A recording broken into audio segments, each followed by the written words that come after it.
It's a scientific fact that the hormones of stress downregulate genes and create disease, long-term effects. That means then our thoughts could make us sick. So if it's possible that our thoughts could make us sick, is it possible then our thoughts could make us well? And the answer is absolutely yes.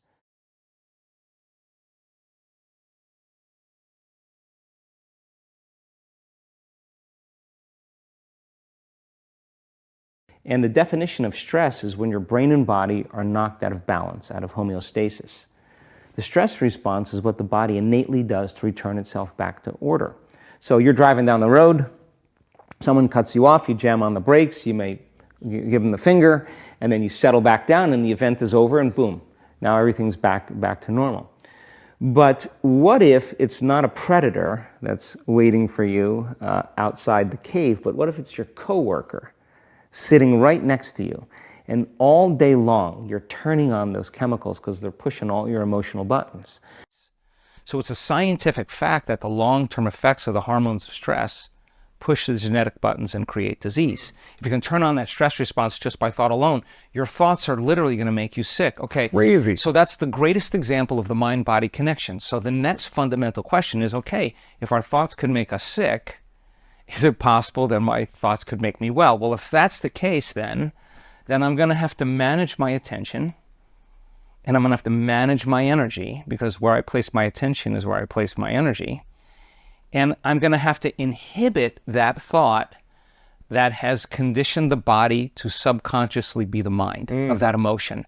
And the body's so objective that it does not know the difference between the real life experience that's creating that emotion and the emotion that person is fabricating by thought alone. To the body, it's exactly the same. So the body's believing it's being chased by a predator. The body's believing it's in an offensive situation where it has to attack. The body's believing it's constantly needing to be ready, and it's constantly out of homeostasis, it's constantly out of balance. It's in emergency, it's in fight or flight. It's a different system in the autonomic nervous system where you're stepping on the gas, where you're mobilizing enormous amounts of energy for some threat, some danger, real or imagined. But that thought and that feeling, the image, the emotion, the stimulus response is conditioning the body to automatically be the mind of that emotion. So then now the body becomes conditioned and addicted. Now this gets to be a problem because people get addicted to their own thoughts. It becomes their personality, right? It is their identity. And they become addicted to the life they don't even like.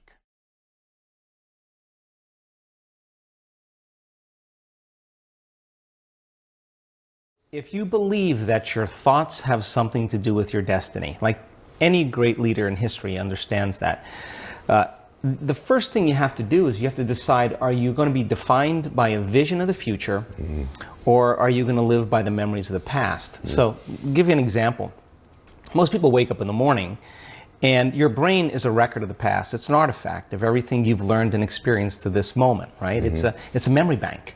So most people wake up in the morning and they start thinking about their problems, and those problems are connected to certain people and things at certain times and places.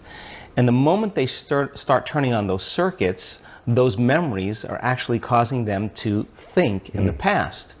Every single one of those memories has an emotion associated with them, and emotions are the end product of past experiences. So then the moment they recall the event, or they recall some problem in their life, they start feeling unhappy, they start feeling discouraged, they start feeling anxious. Now thoughts are the language of the brain, and feelings are the language of the body, and how you think and how you feel creates your state of being. So we could say then, most people's entire state of being when they start their day is in the familiar past. Well, if you live in the familiar past, then it makes sense you're going to create the predictable future. So what happens for most people is they get stuck in their biology. So think about this. Your body is your unconscious mind. It doesn't know the difference between an experience in your life that creates an emotion and an emotion that you can create by thought alone.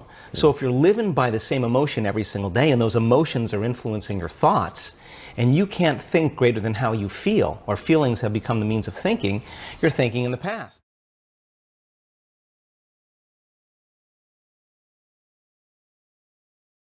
If you keep thinking the same thoughts, and those thoughts begin to fire certain circuits in your brain, the nerve cells that fire together wire together. So all of a sudden you start getting hardwired. And those are the thoughts that you can think the easiest. At the same time, those thoughts produce chemicals called emotions. And the next thing you know, your body gets accustomed to living by the same emotions. And it could be guilt. It could be unhappiness. It could be pain. But at least it's familiar to you. At least you can predict it. So some people would rather cling to the familiar than take a chance in possibility. So for most people then, they say, well, I don't really see how my thoughts have anything to do with my destiny. Well, that's because 95% of those thoughts are subconscious programs, right? So you're not even conscious that you think those thoughts. So the first step to change is starting to think about what you've been thinking about and change it. And then when you begin to observe those thoughts, you're no longer the program, you're the consciousness observing the program. Just simply by being an observer of your thoughts. Right. So most people, though, when you do that, when you decide to really take a look, it's like lighting a match in a dark place. So you feel uncomfortable. So it's easier to turn on your TV. It's easier to play with your cell phone, to distract yourself from those feelings. Well, when you understand that change really requires becoming uncomfortable to a certain degree, and that's normal, that you're leaving the known and you're stepping into the unknown, then it begs the question, what thoughts do you want to fire and wire in your brain? Because your attention on those thoughts begins to reorganize circuitry, remold the brain.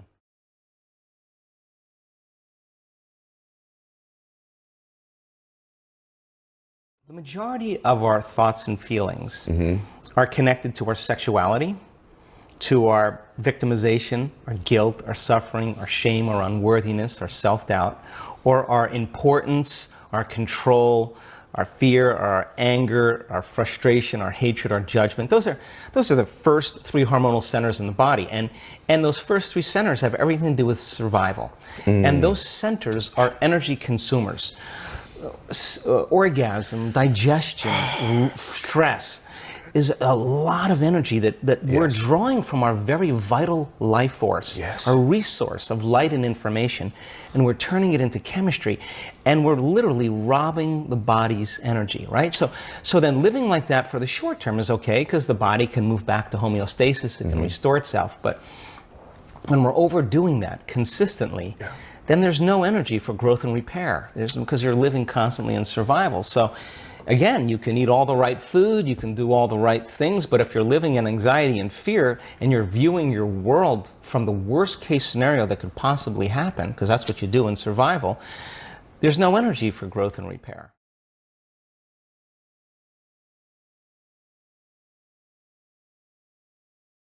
People, when they have an event, what they do is they keep recalling the event, because the emotions of stress hormones, the survival emotions, are saying, pay attention to what happened, because you want to be prepared if it happens again.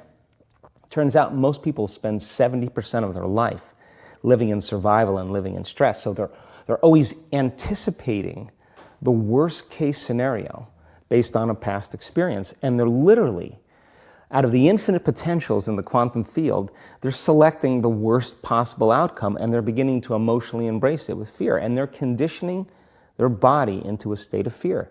Do that enough times, body has a panic attack without you. You can't even predict it, because it's programmed subconsciously.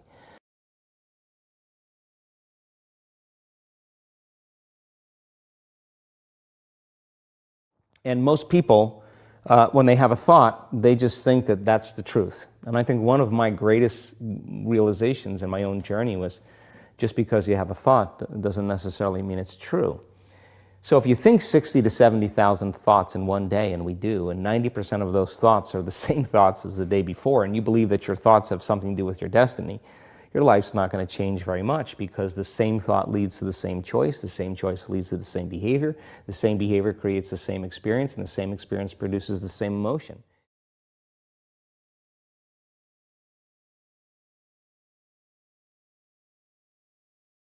Emotions are the end product of past experiences. So the moment they recall those memories of their problems, they all of a sudden feel unhappy, they feel sad, they feel pain. Now, how you think and how you feel creates your state of being. So the person's entire state of being when they start their day is in the past. So what does that mean? The familiar past will sooner or later be predictable future. So if you believe that your thoughts have something to do with your destiny, and you can't think greater than how you feel, or feelings have become the means of thinking, by very definition of emotions, you're thinking in the past. And for the most part, you're going to keep creating the same life.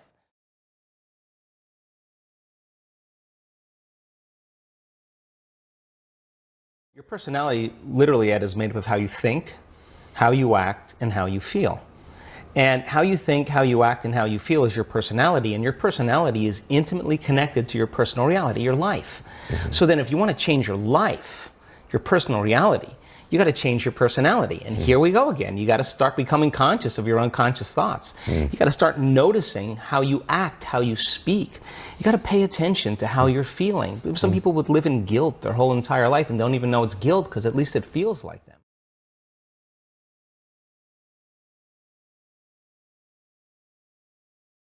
Most people are waiting for their life to change. Yes. So they can feel gratitude, to feel abundance, to feel whole. You know, that's the old model of cause and effect, you know. So if you're living with emptiness, you're living with lack, you're living with pain, most people have been conditioned that something out there has to take away this emptiness or feeling inside of them. But if you believe that you're creating your life and you're living by lack, well, lack isn't going to create abundance, right? So then it makes sense then that you don't really actually create wealth, you generate wealth, you generate abundance. So the moment you start teaching your body emotionally what that future is going to feel like before it's made manifest, well, your body, as the unconscious mind, believes it's living in that future in the present moment. Now, it's a scientific fact that it's the environment that signals the gene, okay? The end product from an experience in the environment is an emotion. So when you begin to embrace an elevated emotion, you're beginning to signal the gene ahead of the environment. What's the importance of that? Well, genes make proteins, and proteins are responsible for the structure and the function of your body. And the expression of proteins is the expression of life. So by you creating an elevated emotion and teaching your body what that future will feel like before it's made manifest, your body's starting to live in that future reality in the present moment. Now here's the key. If you were able to become familiar with gratitude, become familiar with wholeness, become familiar with abundance, to become familiar with freedom, and you're able to generate those chemicals every single day, more than likely you would be walking around feeling like your future has already happened, and you would no longer be looking for it to happen. You would already feel like it has happened. Now, what is the importance of that? Well, you're literally becoming somebody else. So you're leaving your lack, you're leaving your guilt, you're leaving your emptiness behind.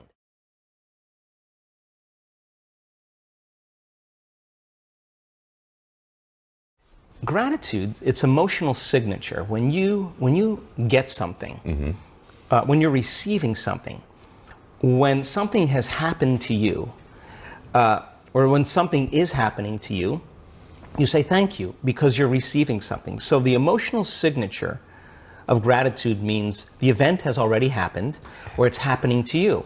So the moment you open your heart and you feel gratitude, well, that emotion then is telling the body that the experience has already occurred. And the thought then can make it into the body because it's consistent with the thought. So now you're beginning to program the autonomic nervous system into a very specific destiny. You got to maintain that modified state of mind and body your entire day, independent of the conditions in your outer environment, independent of your body's cravings of those emotions and habituations, and independent from time. And if you can, get ready, because something weird or unusual, some synchronicity, some coincidence, some opportunity is going to land in your lap. And you didn't have to go and get it. Yes. It came to you. Now you're the vortex of creation. So if you say to me, well, I was feeling gratitude, but then there was traffic, or my coworker sent me a nasty email, then I would say, oh my God, you mean you're allowing your environment, your outer environment, to control how you feel and think? You're back to the unconscious program that you're the victim to your life. You got it. But when you start producing those outcomes in your life, you're going to pay attention to what you did inside of you, and you're going to believe more that you're the creator of your life and less of the victim of your life.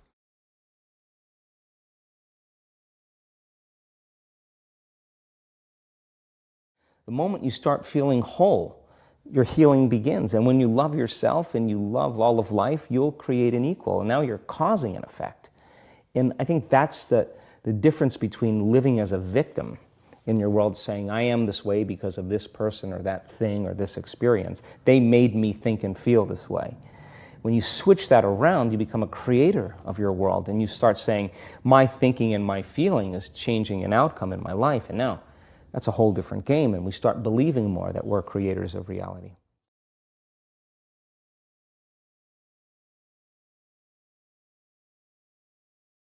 All right, so if the word meditation means become familiar with, right? Yes. Then, people say, oh, well, you shouldn't focus on the negative. Well, really? That's 95% of who you are. And you got to begin to dismantle or denature that old personality. And that means you're going to have to come up against the cravings that the body has emotionally. Like it's 8 o'clock in the morning and you're doing your meditation. You're normally in traffic and you want to get angry and your body's going, hey, you're off schedule. So let me just find something that's mapped in the brain that I'll bring up a past experience why you can feel a little anger. Well, now once you become aware of that, now the game is on, right? Yes. Because now you're working to become conscious of that and not go unconscious again. And it takes an incredible amount of awareness. Yes. It takes a great amount of consciousness, and you can't have consciousness without energy. So you got to raise your energy in order to get to it. Otherwise, you're going to be consumed. Yes. You're going to return back, right? So if you start becoming familiar, so conscious of those unconscious thoughts, they would never slip by your mind unchecked by you. Now, that is when you really catch yourself, right? And the research shows that you can get better at this. You could actually sense the thought before it comes. So then you start firing and wiring new thoughts. You start thinking to yourself, who am I going to be when I open my eyes? Well, how am I going to make a difference in the world today? Who am I going to be? How am I going to love? How am I going to give? How am I going to serve? How am I going to contribute? What things do I want to really do today? And in the act of closing your eyes and just thinking about and rehearsing what you're going to do, your brain doesn't know the difference. And if you get caught up in it, you begin to install the neurological hardware in your brain to look like you've already done it. Now the brain's no longer a record of the past. Now it's a map to the future. You are priming your brain, and if you keep doing it, the hardware will become a software program. You know what that means? You just might start acting like a happy person. Well, there's no surprise there. You installed the circuits.